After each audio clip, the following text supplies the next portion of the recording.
তো হ্যালো বন্ধুরা, কেমন আছো তোমরা? আজকে তো ভাইফোঁটা, তাই আমিও অন্যান্য সকল ভাই বোনেদের মতো সামান্য ভাইফোঁটার আয়োজন করেছি। এই যে দেখো, আমার ছোট ভাইকে ফোঁটা দিচ্ছি।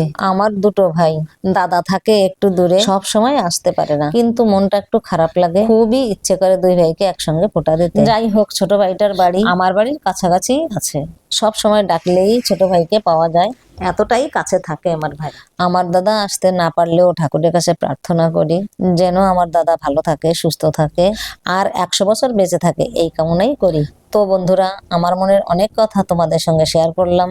আর তোমরা কে কে ভাইফোঁটা দিয়েছো কমেন্টে জানিয়ে দিও। আজকে তোমাদের ভাইকে কি কি রান্না করে খাওয়াবে? আমি তো আমার ভাইয়ের জন্য মটন আনিয়েছি, এখন গিয়ে রান্না করব। এই যে দেখো, আমার সোনা ভাই, অনেক আদরের ছোট ভাই। আর একটা কথা বলি তোমাদেরকে, আমাদের মা বাবা কিন্তু পৃথিবীতে আর নেই কেউ।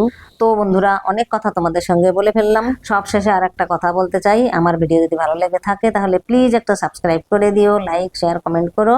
টাটা।